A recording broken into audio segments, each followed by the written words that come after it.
Өмірде болған оқиға аққудың киесі соққан аңшы. Кешқұрым беліне қоян қырғауылын байлаған әлмен ауылға кірді. Үйі ауылдың орта тұсында болатын. Күні бойы аңшылықтың қызығына түсіп, бір шама жер ұзап кеткен өзі де байқамаған болу керек. Әйтеуір ауылға жеткенше әбден сілесі қатыпты. Оның үстіне олжасы да аз емес. Арқасындағы қоржынын есепке алмағанда, беліндегі оқшантайында да атқан олжасын салбыратып байлап алыпты. Ауылға кірер тұста ойнап жүрген балалар аңшылықтан келе жатқан әлменнің алдына жүгірді. Көздің жауын алатын құйрығы ұзын, қып-қызыл қырғауыл мен жүні үлпілдеген қоянды қызықтап соңынан ілесті. Шу-шу еткен қара сирақтың аңдығаны қырғауылдың құйрығы еді.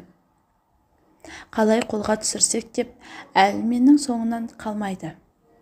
Ол да біліп келеді. Әйтсе де тоқтап құйрығын жұлып бергенге мұршасы жоқ. Үйге қалай жетсем деген бірақ мақсаты бар.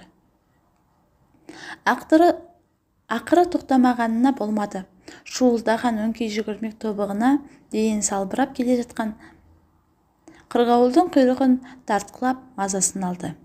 Бұлай бір тоғап жігіт болғанымен қыз балығы да бар. Кейде дандайсынып мақтанып кететін мінезде жоқ емес. Ауылдың қатын қалашы мақтап кеп берсе болды. Мұрыны таңырқайып, кеудесін керіп, дандайсып кеп, қолындағысын шашып жіберіп қарап отырады. Бұл жолы дандайсуға да мұрша жоқ. Жүгірмектерді бір-екі рет зекігенмен қоймады. Ақыры қаққан қазықтай болып тік тұрды. Үстінен түсіріп, өзі жұлып берсе, қайта қиынға соғатынын білді. Ақыры шуылдақтар ши бөрідей таласып, тармасып, тартқылап әкетті. Оларға не керек? Ойын болса болды. Қауырсынның басына қорғасын құйып, аспанға атады. Болмаса, малақайының төбесіне қадап, ойынның түбін түсірсе деп жетіп жатыр. Жұлып әкеткені дұрыс болды ма, біраз жеңілдеп қалғандай. Аяғын алшаң басып үйіне таяу қалғанда, алдынан сымбаңдап жеңгесінің бірі шықты. «О, аңшы қайным, қазаным майлансын» деді. Онсыз да теңселтіп әзір келе жатқан әлмен қайнысы сөзбен түйреп тұрған жеңгесіне шамданып қалды. «Тәйтәрі, сен секілді жерік қатынға берер олжам жоқ. Өткенде атқан құсымның бәрін берем деп, мылтығым тимей қалды. Әйелдің жерік асын беру керек екен. Бірақ сенің жолың ауыр, сондықтан аулақ жүр» деп күңкете қалды. Әшейінде ауылдың бар өсегі мен жаңалығын теріп жүретін, аяғынан ауызы жылдам Қалдыкүл жеңгесі қарап тұрсын ба? «Тәйт болса тәйт, менің жолым жеп-жеңіл, өзіңнен көр. Мылтығың тимесе менен емес. Өзің дәретіңді дұрыс алмағансың. Болмаса түнімен жынды суға сылқия тойып, мастығың тарқамай құс атуға шыққан шығарсың» деп төпелетіп жіберді. «Әй, бұл жерге жүйілік бике сөз берсең болды. Сүйреңдеген аузынан не бір сөз қарша борайды» деп алға жүріп кетті әлмен. Қалдыкүл де қарап қалсын ба? Аузына келген не бір сөзді боратып сыбап жатыр. Құлағына ілген әлмен жоқ. Үйге жетсем болды деп келеді. Үйіне келгені сол еді, қашадан арқаланып кіре алмай жатқан әкелерінің алдынан қос ұлы Алдияр мен Молдияр жүгіріп шықты. Онсыз да аяғын әзер басып келе жатқан әкесінің мойнына асылып еркелеп жатыр. Әке жүрегі қос құлыны дегенде есіліп шыға келетіні бесенеден белгілі емес пе? Бар шаршағаны басылып, маңдайларынан иіскеп жатыр. Отау құрғанына біраз жыл болған. Көп жыл жеңешеңіміз көтере алмай жаратқаннан сұрап, екі ұлды дүниеге әкелген еді. Енді қайтсын, Алланың берген қос асығы деп тәтті болмағанда. Ат жалын тартып мінетін жасқа да жетіп қалған. Үй шаруасында мұқият әкелерінің сенімді көмекшісі. Сауыт болып аңшылықтан келген әкелерінің олжасын орын-орнына осы Алдияр мен Молдияр орналастырды. Құйрық жүні жоқ, қораздарды қайдан атқан деп бір-біріне әңгіме етіп жүр. Ал жеңешеміз әлменнің асуын дайындай жүріп, бұрқ-бұрқ етіп сөйлеп жүр. Әбден құс етін тазалаудан қажыған болу керек. түнеу күні де бір ауылға жететін құс пен аңды толтырып тастаған. Оның бәрі жеңешемнің бейнеті. Әлмен, осы аңшылығыңды қойшы, онсыз да ет деген толып тұр. Оның барлығын сасытып қайтесің. Көрші қолаңда жалықты. Сенің аңшы екеніңді бәрі біледі. Құралайды көзге атқан мергеніңді кімге дәлелдемексің? Күн құрғатпай аңшылыққа кетесің де отырасың. Аңның киесі ұрып жүрмесін. Бізді қойшы, мына екі ұлыңды ойласаңшы. Бұғанасы қатпаған екі ұлға демесе жарар, деп сөйлей берді. Әй қатын, бол енді. Жетер, үндемеген сайын өршіп барасың ғой. Аңқұста ешқандай кие жоқ. Бұл менің бойыма берілген үлкен қасиет. Аңшылық атаңның дәстүрі. Мен оған берікпін деп бір тыйып тастады. Бел шешіп, аяқ суытып, дастархан басына отырды. Ішіп жерін үстел басына әкелсе де, отанасының ашуы басылмады. Жаймен шай қойып отырып, әңгімені тағы бастады. Әлмен, аңшылық ата дәстүр екені рас, бірақ олар сен секілді үсті-үстіне қырып жойған жоқ. Бір оқың далаға бос кетпейтін бүтін ауыл біледі. Осы аңшылықты қойшы. Онсыз да басқа кәсіп бар ғой. Көлге барып, ау салып, балығы ола, ат жүгіртіп, аламанға түз. Одан басқа да қызық жетеді. Маған жөнсіз аңға шыққаның ұнамайды. Бойымды бір қорқыныш билейді де тұрады. Сен сыртқа кеткеннен үйге оралғанша байыз таппаймын. Бір бәлеге ұрынып қалмаса болды деп. Саған деген өтінішім сол. Ең болмаса екі ұлыңды аяшы, деп көзінен бір тамшы жас домалап түсті. Әй, Күлғайша, бұл менің бала күннен сергетіп келе жатқан ермегім. Менің әкем де, оның атасы да атқа шыққан. Аңшы болған. Мыңғырған мал, қап-қап ақша емес. Маған қалған мұра осы. Енді бұл сөзіңді естімейтін болайын. Бүгін ұйқыңнан шошындың ба? Жоқ, әлде сол аяғыңмен тұрдың ба? Құлақ етімді жеп біттің ғой. Құй шайыңды. Деп Әлмен қабағын шытты. Ақыры Әлмен өз дегенінен қайтпайды. Сол баяғы тірлігі қолы қалт етсе болды, мылтығын асынып, тау-тасты кесіп, ұшқан құс жүгірген аңды құлатпай қайтпайтын. Ауыл аймақ Әлменнің сүрмегін екенін жақсы білетін. Тіпті бірге аңшылыққа барған ауыл азаматтар да Әлменді жыр қылып айтады. Таңдай қағып тамсандыратындар да көп. Кешкісін апақ-сапақ уақытта көрші Қорабай келді. Әлмен, мен бір тамаша жерді көріп келдім. Қаз үйрегі көлге сыймай шуылдап жатыр екен. Бір-екі рет атып едім, оғым тимеді. Ертең соған барсақ қалай? Деді. Әлмен де әзер отырған саятшылық делбесі қосып, ішкенасын жерге қояды. Барсақ барайық. Ол үшін ерте күн шықпай көл басына жету керек деді. Оның жарасы жеңіл, менің айқасқа атым лезде апарады, деп лепірді көршісі. Ақыры әңгіменің арты аздап тойлатуға аласты. Қызыңқырап қалған екеуі аңшылықтың әңгімесін көпіртіп, бір-біріне дес бермей қызыл кеңірдек болды. Бір шишаны тауысып, Қорабай үйіне кетті. Әлмен оқ-оқтауға кірісті. Ыңылдап отырып оқшантайдағы атылған оқтарды қайта жаңартып, ертеңгі саятшылыққа дайындалды.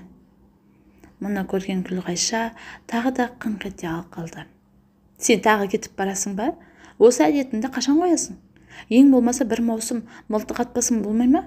Ана екі баланың түрі анау, ыстығы көтеріліп.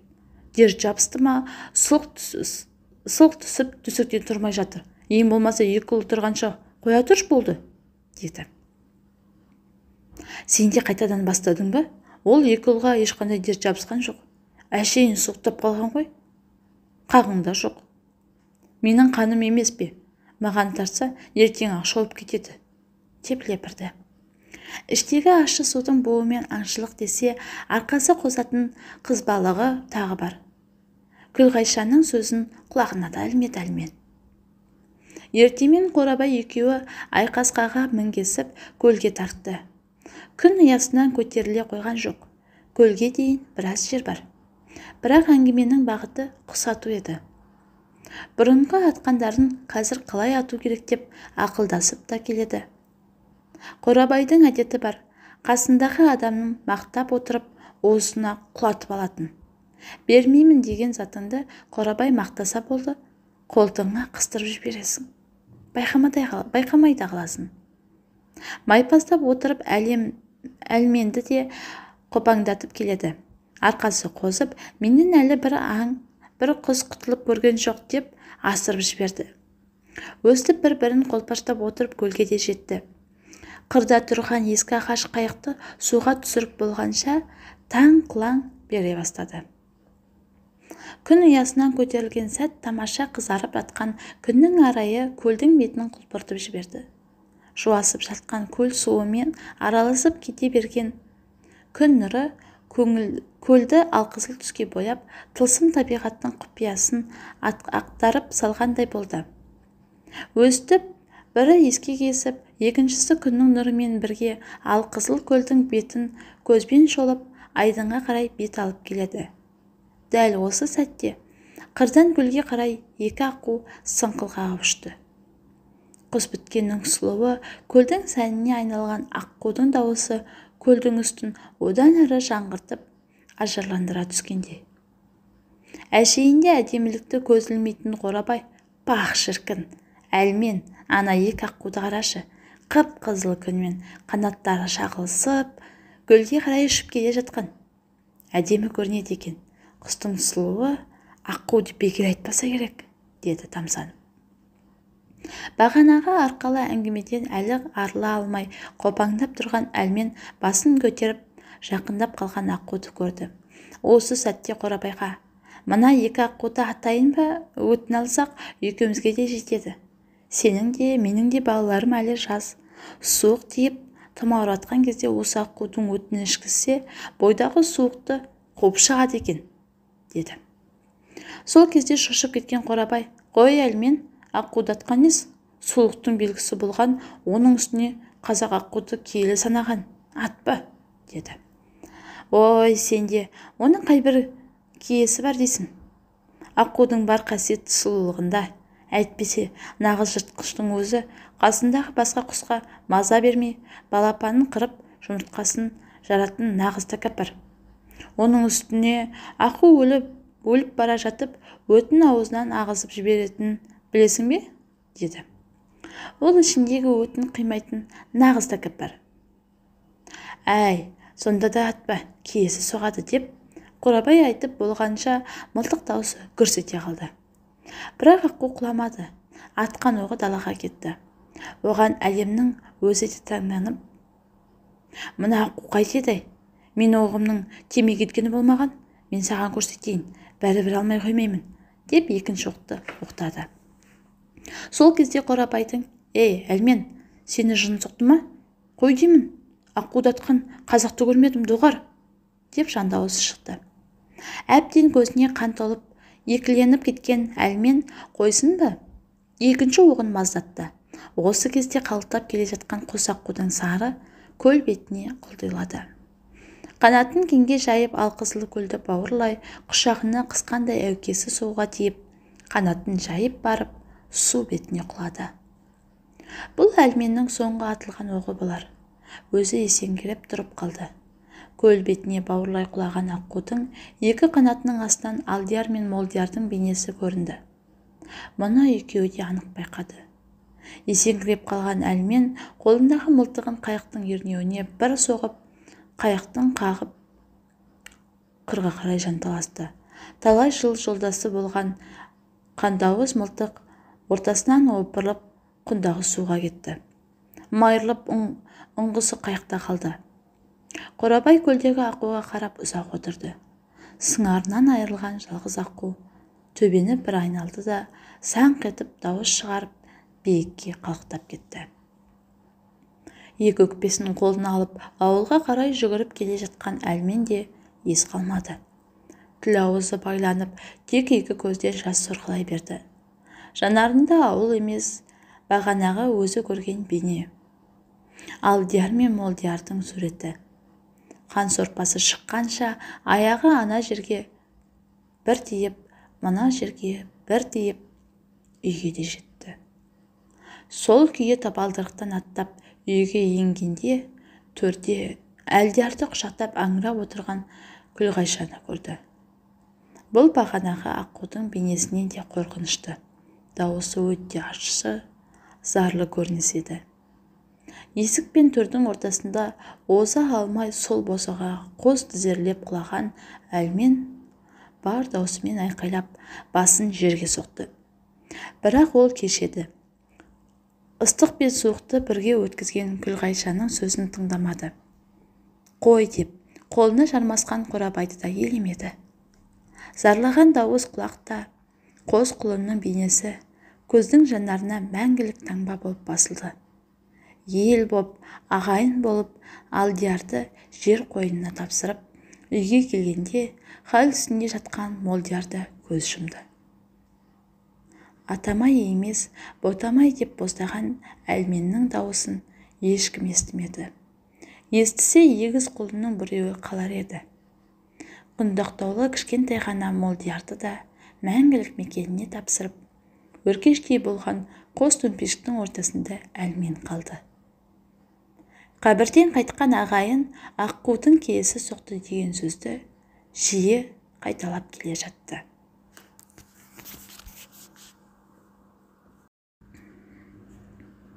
Өмірде болған оқиға шамамен сол 2009 жылдар еді. Ол кезде мыс алыбы үлкен зауытта жұмыс жасап жүрген кезім. Қандай ауыр болса да, сол пештің қасында мыс қорыту өзімізге үйреншікті дүние болатын. Сол жылы біздің ұжымға қорғау қызметінен ауысып келген Нұрлан есімді жігітті менің қасыма үйренсін деп бекітіп қойған. Нұрлан өзі менімен қатарлас құрдас болып шықты. Өзі ашық, сыпайы жігіт. Әу бастан-ақ өзіміз сөзімізде жарасып кетті. Қай жағынан болса да, маған Нұрланның адами қасиеттері жағып тұратын. Содан не керек? Дос болып жұмыста болсын, жырақта да болсын, жақсы араласып, сыйласып жүрдік. Бір сөзбен айтқанда, күн өте сыйластығымыз да арта түсті. Нұрланның үйленгеніне 7 жыл болған екен. Бірақ жолдасының денсаулығына байланысты перзент болмай жүргенінде жасырмады. Соған орай күйзеліп жүрсе де, досым сыртқа іш бейнесін көрсетпеуші еді. Сол кезеңдерде менің балапандарым әлі кішкентай болатын. Нұрлан біздің үйге келгенде олармен ойнап, шынайы жақсы көріп, бала жындығын байқататын. Әрдайым балаларымды атымен атап, хал жағдайларын сұрауды ұмытпайтын. Әрине, іштей оған дос ретінде аяушылық танытатынмын. Бірақ оның әйтеуір бір уақыттарда бала сүю бақытына кенелетінін іштей сезетінмін. Өтірігі жоқ, кейде жұмыстан шығып, шаршағанды басып, сыра ішетініміз бар болатын. Сондай бір отырыста ол әйелінің емделіп келгенін айтып, әзірше нәтиже жоғын айтып, бір күрсінді. Әңгіме сол тақырыпқа мойын бұрғасын, өзім баяғыдан жаным ашып, досыма айтқанымды әлі күнге дейін өкінемін. Нұрлан, өмір өтіп барады. Уақыт ешкімді аямайды. Қанша жыл көрдіңдер, қолдан келетінін оңға басар жайы жоқ. Саған ізбасар қалайда керек, бауырым? Сен деп қалып едім. Бауырым деп сөзімді өзі бөлді. Не айтпақ ойыңды түсіндім. Жалғыз сен емес, біршама туыстарымнан естіген әңгімем ғой деп иығымнан қақты. Маған, деді ол. Көпшілік жаныңдағыны таста, онда тұрған күнә жоқ. Өзіңді ойла, болашағыңды сыйла. Талай өте жақын туыстарым дәл осылай айтқан. Әрине түсінемін, перзент керек. Жігіт болғасын өзіңнен кейін тұяқ қалдыру деген бар ғой.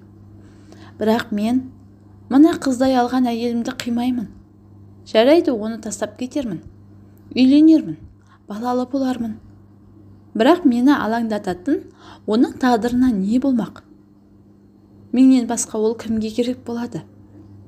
Әлбетте, мен оны жақсы көрем. Не болса да бәрі Алланың қолында. Баласыз кетсек те, бір-бірімізге бала болып жүреміз деп жымиды. Алайда үмітсіз шайтан емес пе десем, ол үндемей деді. Бұл әңгімеден кейін оның адамгершілік қасиеті жоғарыда тұрғанын көріп, осындай досым бар болғанына дән риза болдым. Әрине, өз сөзіме іштей ұялып, дұрыс әңгіме айтпағаныма қынжылдым. Бұдан кейін ол мәселеге де көп тоқтала бермейтін болдық. Зымырап уақыт өз арнасымен ағып жатты. Соңғы кездері Нұрлан өзгергендей болып көрінді.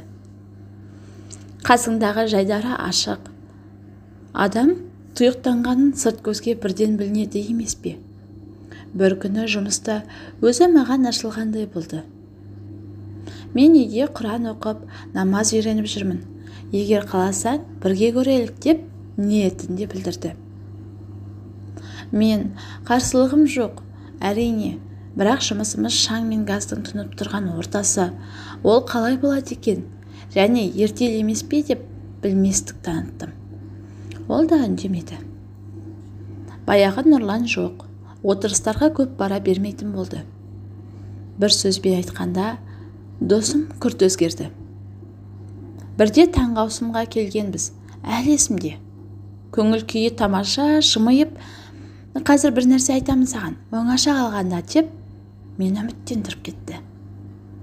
Ойым Нұрлан алдында әйелім көтерді деп бір-екі мәрте қуанып келгені болған, бірақ көпке ұзамай түсікпен аяқталған. Сол шығар деп болжадым. Оңашада өзінің бүгін таң намазын оқып, Аллаға құлшылық ниетін бастағанын айтып, мені қуантты. Мен де ол үшін қатты қуанып, қабыл болсын деп құшақтадым. Не керек? Досым жұмадан қалмай, естіп білген уағыздарын айтып, бөлісіп жүрді менімен.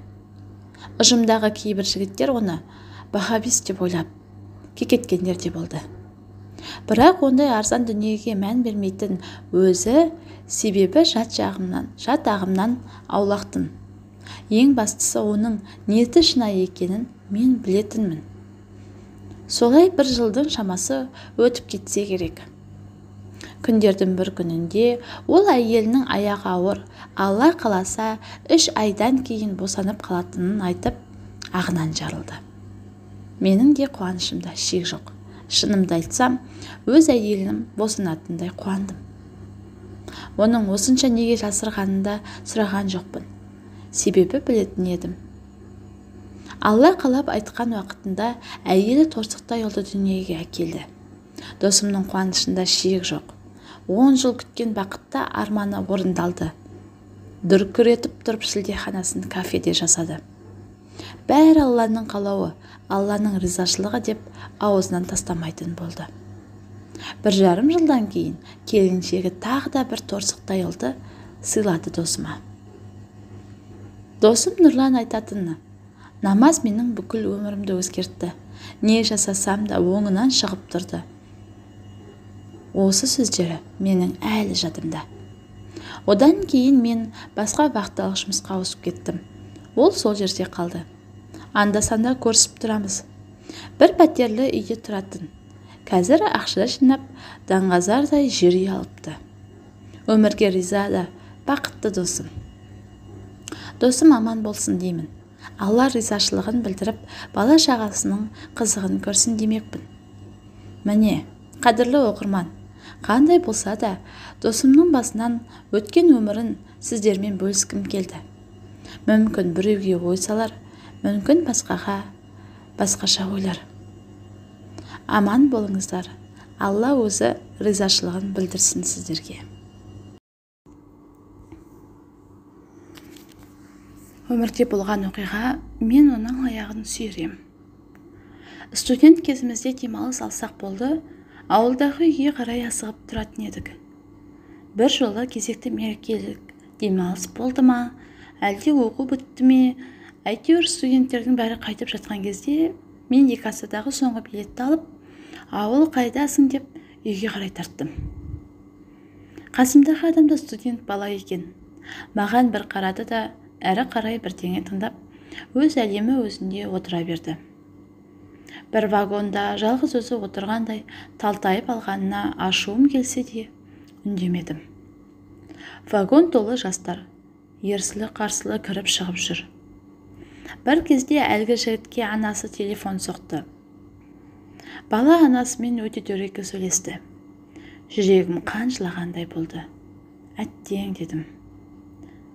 Көп адам анасының қадірін тірі кезінде білмейді-ау. Тірі кезінде сыйласа алмасаң, өлгеннен кейін жылағаннан не пайда? Өзімнің қайтыс болған анам есіме түсіп, іштей бір егіліп алдым. Неге өйтті екен, анасы сонша не істеп қой екен маған деген сұрақтар мені көпке дейін мазалады. Арада біраз уақыт өткенде қарнымыз шырылдай бастады. Әрі жол жүрген адамның 1-2 сағаттан кейін қарны аша бастайтын заңды ғой. Асхананың алды толған кезек. Кенет әлгі жігіт үйіне қайта телефон шалды.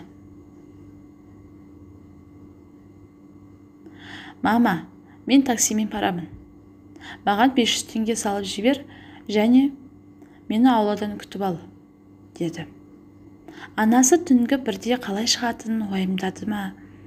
Бірдеңе дей қалып еді, баланың көзі атыздай болды. Сонда саған не? Мені күтіп алу. Жақсы, давай, деп қоя салды.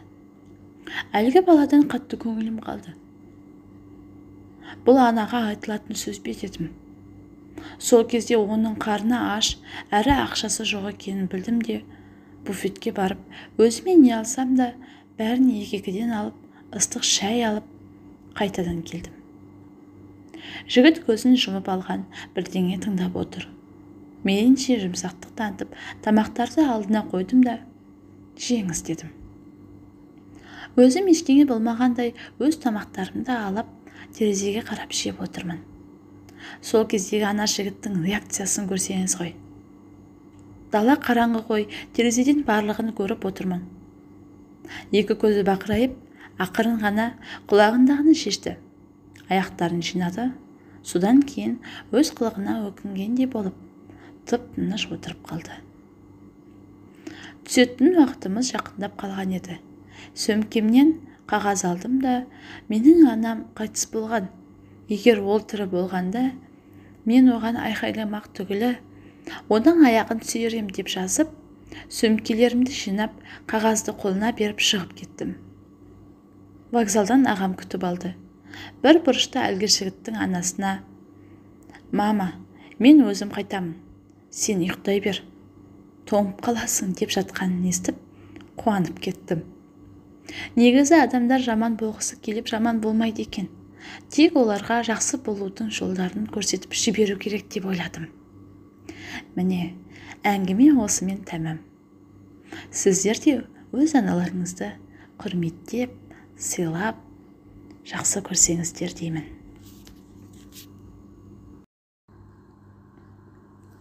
Өмірде болған оқиға, кешіріңізші, әке, менің де жақсылық жасағым келді.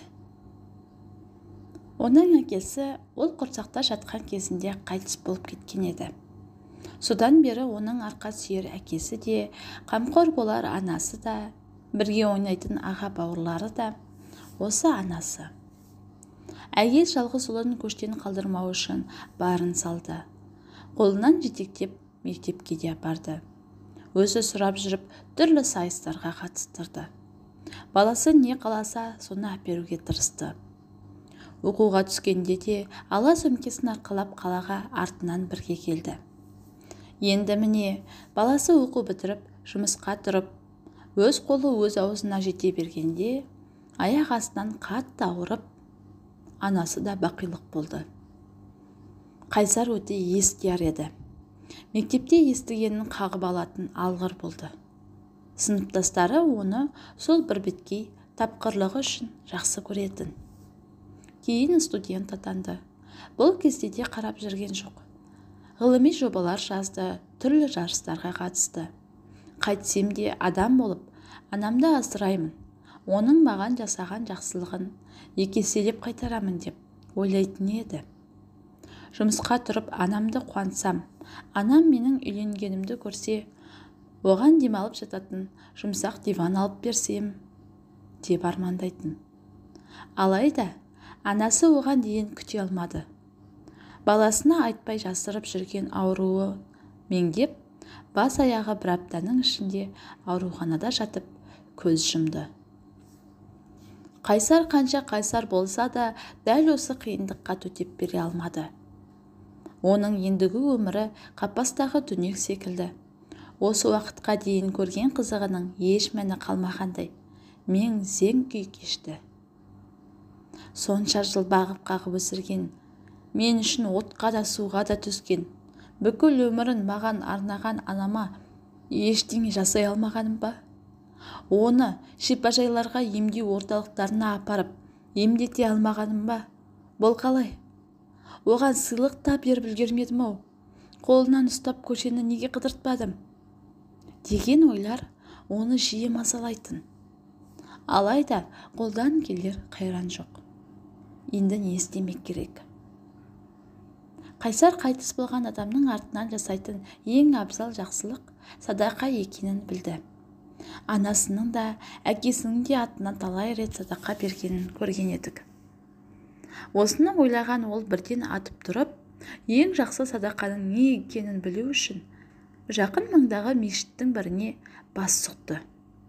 Имам садақаның түрі көп екенін және де ең бастысы не берсең де таза ниетпен беру керектігін алға тартты.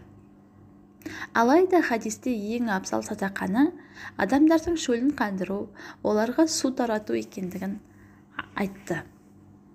Осыдан кейін Қайсар құдық қазу, суы жоқ елді мекендерге су құбырын тарту, адамдарға су тарату ісімен айналыса бастады.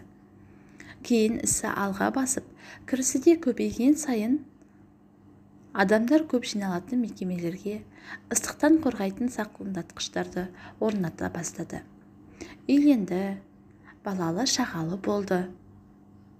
Бірақ анасының артынан жасалатын бұл жақсылығын тоқтатқан жоқ. Арада аттай 20 жыл өтті. Бұл күнде Қайсардың есімін елдің бәрі біледі. Бір күні қала орталығында үлкен бір мешіттің имамы келіп Қайсардың қолын қысты. Алла саған разы болсын, бауырым. Біздің мешітке де су ішетін аппарат орнатып кеткен екенсің. Қаншама адам сол сумен ауыз шайып, шөлдергендерін шөл басып жүр. Алла разы болсын саған, Қайсар, деп арқасынан қатты қақты. Алайда Қайсар ол мешітке ешқандай аппарат орнатпағанын айтып, ақталып көріп еді. Имам жымия қарап, сен екеніңді білеміз ғой енді, бауырым, деп жымиды. Қайсар ештеңені есіне түсіре алар емес, аң-таң. Өзінің ол мешітке бармағанын жақсы біледі. Сол кезде қасында тұрған баласы: кешіріңізші әке, сіз күнде өз анаңыздың атынан деп адамдарға жақсылық жасайсыз ғой. Мен де сіздің атыңыздан бір жақсылық жасағым келді, деді. Мұндайды күтпеген әкенің жүрегі сол сәтте езіліп кетті. Ол жасаған жақсылығының сыйын осы өмірде де көріп жатқанына қуанды. Өзі анасынан көргенін істесе, енді міне баласы одан көргенін жасап отыр. Бала айтқаныңды емес, көргеніңді істейді. Әлемді адамгершілік құтқарады. Зұлымдықты ізгілік, жақсылық жояды. Міне, осындай керемет сөздер осындайдан қалған екен ау.